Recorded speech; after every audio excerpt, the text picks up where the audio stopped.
Hi everybody, it's FIBO Group, and you are watching to the Market Watch review. The market is still digesting the FOMC minutes. Officials outlined an aggressive path to shrinking the balance sheet and confirmed that an expeditious campaign to raise the Fed funds rate to neutrality was being pursued. The MSCI Asia Pacific Index fell for the third consecutive session due to the largest markets, Japan, China, and Hong Kong. After dropping 1.5% yesterday, the Stoxx 600 is showing modest gains thanks to utilities and healthcare.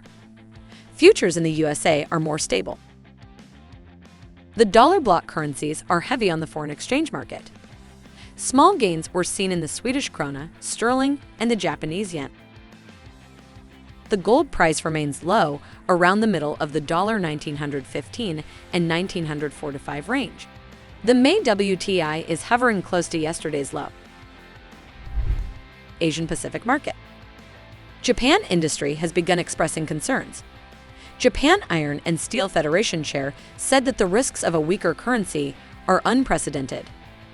The chair of Japan Chamber of Commerce and Industry stated earlier that a weaker currency was having a greater negative effect on the economy than a stronger one. However, this does not necessarily mean that the yen is going to strengthen. Yesterday, the dollar crossed the JPY 124.00 mark and is currently below it. It is currently near 123.50. The February trade balance of Australia was significantly lower than anticipated. Contrary to the expected 11.65 billion, Australia's surplus of 7.46 billion Australian dollars was lower than anticipated. To make matters worse, the January surplus was revised to 1 billion Australian dollars lower. The Australian dollar continues its decline. Market of Europe.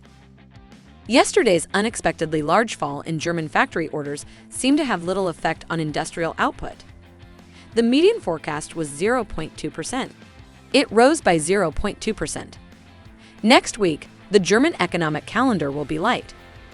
Highlight is the April ZEW investor survey, which has seen a marked decline in response to higher energy prices and the war in Ukraine. It is still awaiting the record from the ECB meeting last month. It is not a major mover in the capital markets. The euro is continuing to lose. Since March 31st, when the key reversal occurred, it has been posting lower highs and lower lows. It peaked at $1.1185. Sterling was little changed in Europe at 1.3070. Market of America.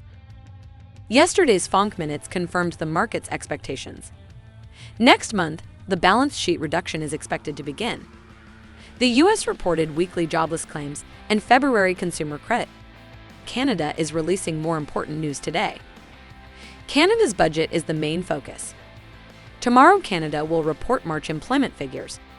Yesterday, the U.S. dollar rose sharply and reached CAD 1.2570 today. That's all for me. Closely monitor the news background and be prepared for all the surprises of the market.